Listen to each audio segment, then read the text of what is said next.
That right hand was brandished, was held out, and it was gripping that sword. Ah, I screamed out in my heart. It was the mother, it wasn't the mother's will that was making her lift up the sword. And what made it drop down was not the mother's will either.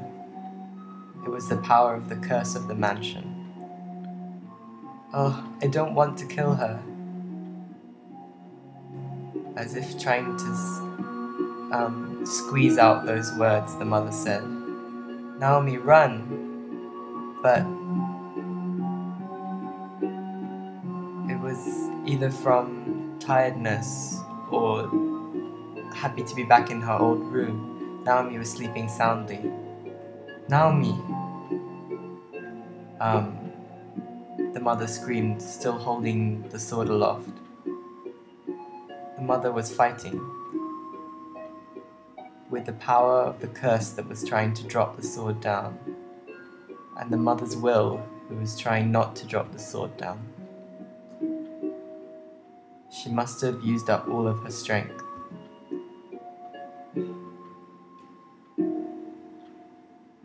Her hand, the sword, both of her hands holding the sword shook, and sweat beaded at her brow, and she seemed to be, her face was strained. It seems that the mother can't say anything anymore.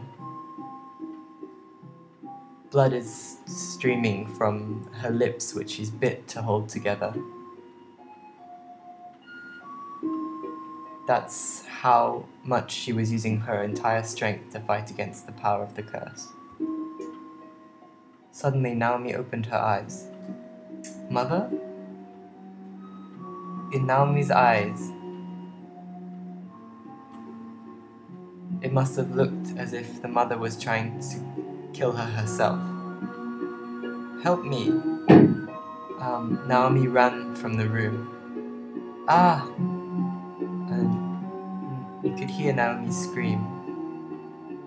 The scene changed again. I was the wall below the stairs. Naomi came tumbling down, broke her neck and died. The mother came to the top of the stairs. "Naomi!" The mother screamed. And at that moment, someone stood up from Naomi's corpse. It was Naomi. Now Naomi was a ghost.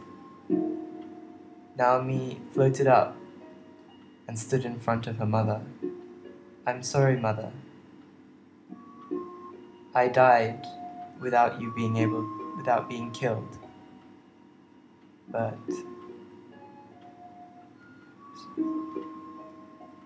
Tsugunai, hang on, I can't remember what that means.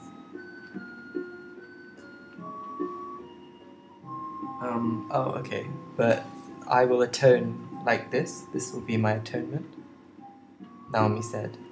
I will call my younger sister Nami to you. And then you will have us twins together. And when Naomi stretched her hand out, a sword appeared at her hand's edge, or at the tip of her hands. And I will have her, "Mother, I will have you kill her with this sword." No, the mother cried.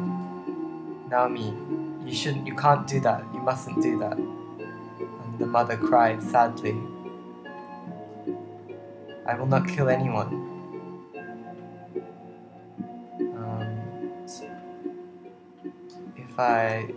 If I lose to the curse, then..." Tears filled up in the mother's eyes.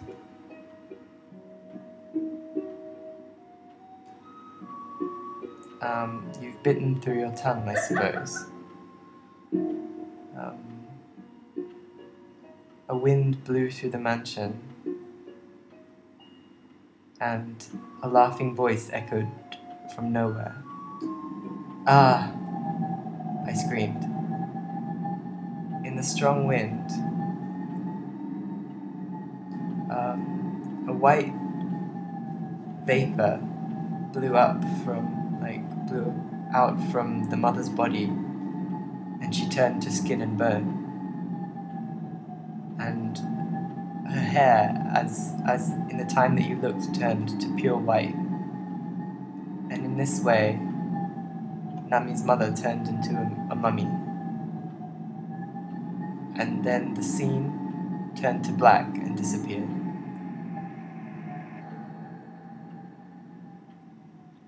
I was still in darkness. "Well then, Nami, shall we go?"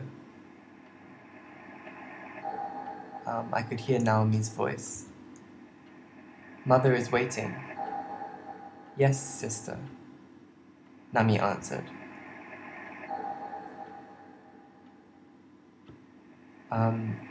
Naomi wanted to bring Nami wanted to bring Nami before the mummy. "Nami, don't go!" But I couldn't get any sound out. I couldn't say anything. All around me was darkness. Because we killed our mother. And Nami's voice faded off, disappeared. "No! No, Nami!" I struggled, but I couldn't do anything. In the darkness, I suddenly felt like, I think it's like a scary presence or feeling. That was the will or the feeling of the mansion. With my voice that wouldn't come out, I screamed towards that emotion. "Damn it! You made me into a wall. And in that time, you mean to kill Nami." "That's right."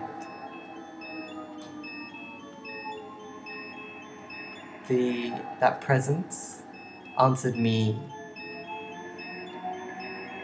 in words that were not words.